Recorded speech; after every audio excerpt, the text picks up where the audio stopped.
Comisión rogatoria, es decir, un juez guatemalteco presta el auxilio a una solicitud del juez español Santiago Pedraz de la Audiencia Nacional para tomar declaraciones a testigos. Para nosotros es importantísimo esto, porque aunque se haga 2 años después, es decir, se retrasó no tanto por voluntad de los jueces, sino por las acciones legales que impusieron los abogados de la defensa de los militares. La importancia de esto es que son pequeños pasos que se van dando en la lucha por el acceso a la justicia y que se castigue a quienes están implicados en las gravísimas violaciones a los derechos humanos registrados en esos años, en los años del conflicto armado que se padeció aquí en Guatemala. Señor Minera, ¿qué es lo que procede legalmente en este trámite después de que el juez guatemalteco escuche a los testigos? ¿Qué procede en este juicio que, como usted lo ha mencionado, inició hace 2 años? Pues lo que procede, con base a lo que harían los jueces, que los jueces están actuando en ese sentido, tomando el criterio o el principio de la reciprocidad jurídica, es decir, están prestando auxilio a una solicitud sobre la base del principio de la reciprocidad jurídica, y lo que procede con base a ese mismo principio es que los jueces, después de haber tomado las declaraciones a los testigos, estarían enviando esas declaraciones al juez Santiago Pedraz, que es el juez quien ha solicitado estas diligencias, y sobre la base también sobre el principio de la reciprocidad jurídica. A nosotros lo más importante es que los jueces guatemaltecos, en especial cuando conocen este tipo de casos, hayan tenido el valor para hacer y darle marcha a este tipo de diligencias.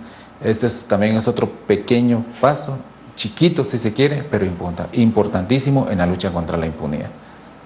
Estamos viendo que se inicia un juicio por desaparición forzada en el occidente del país y hoy testigos del genocidio han declarado. Ustedes que han dado acompañamiento a las víctimas, ¿se da la esperanza para ellos que después de 25 años se haga justicia? Bueno, la esperanza por la lucha, en la lucha por el acceso a la justicia siempre se mantuvo. Se mantuvo a pesar de las grandes dificultades que han existido en nuestro país para que haya justicia por las graves violaciones a los derechos humanos registradas durante el conflicto armado, que duró 36 años. Entonces, esta esperanza ahora comienza a concretar en pequeños pasos. 26, 27, 28 años después de haberse registrado estas gravísimas violaciones, hoy comenzamos a ver que hay pequeños pasos, pequeños avances, como usted decía, en el caso de la desaparición forzada, primera vez que hay un debate oral en el que se sienta un imputado por el secuestro de 6 personas, y en este caso que los jueces se han animado, y eso nosotros estamos muy satisfechos a tomar esas declaraciones a pesar de todas las diligencias y las acciones legales que han presentado los abogados de los militares. Entonces, esta esperanza es lo que ha animado en los 25, 26, 27 y 28 años a los testigos, a los familiares de las víctimas, a nosotros como organizaciones de derechos humanos, a proseguir en esta lucha por el acceso a la justicia, porque los crímenes que se cometieron aquí en Guatemala son crímenes de lesa humanidad, son crímenes de guerra, son crímenes que ofenden la dignidad de la humanidad y son crímenes de carácter imprescriptible, que quiere decir que nunca pueden ser perdonados. Usted menciona crímenes de lesa humanidad. ¿Qué tanta participación tuvo el ejército y cuál fue el saldo del conflicto armado en Guatemala? Para nosotros un gran aporte que reafirma el sentido de su pregunta nos lo ha ofrecido el informe de esclarecimiento histórico de la Comisión de Esclarecimiento Histórico, que es uno de los acuerdos de paz que se firmaron en el 96.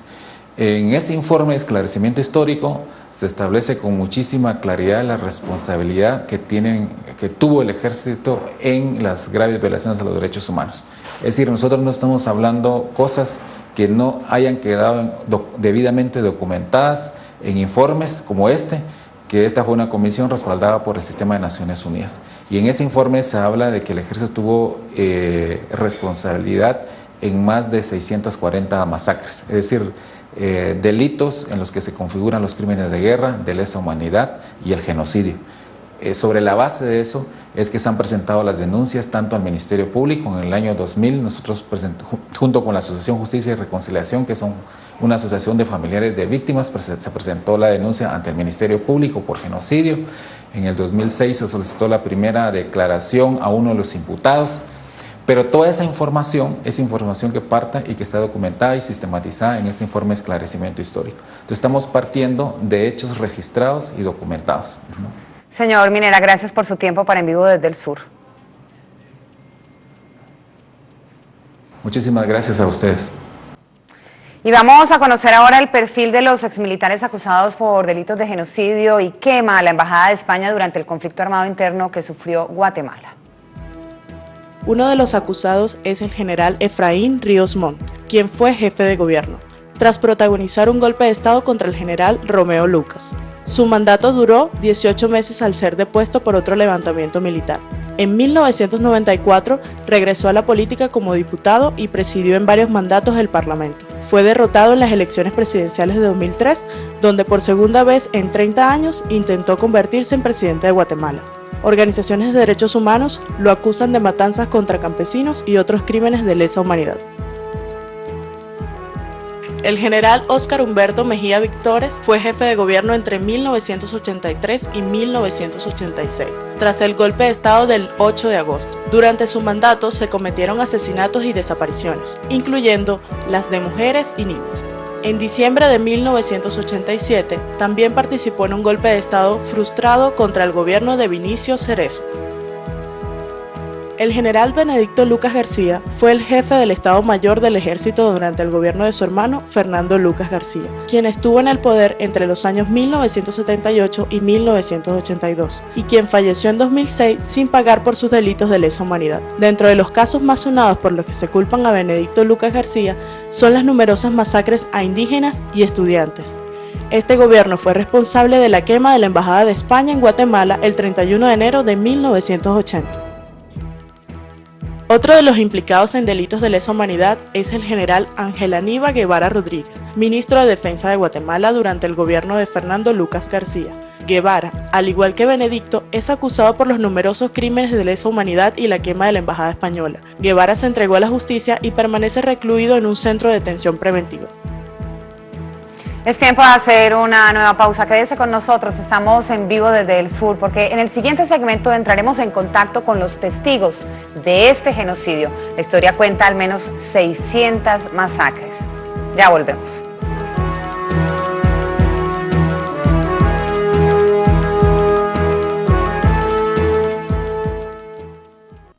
Para llegar a tiempo a la programación de Telesur, tome como referencia la hora de La Paz. Para La Habana, conserve la misma hora. Para Buenos Aires, sume una hora. Para Caracas, reste 30 minutos. Llegue a tiempo a Telesur. Nuestra América al momento. Es la historia de lo que sucedió, pero la historia, antes de ser contada, se hace. Como nos enseñó Bolívar, como nos enseñó San Martín, la patria grande es eso, es un continente de hermanos, no de vecinos. Volver a los valores perdidos, pero para eso hay que salir del dolor. Para salir del dolor hay que enfrentarlo. A la fila.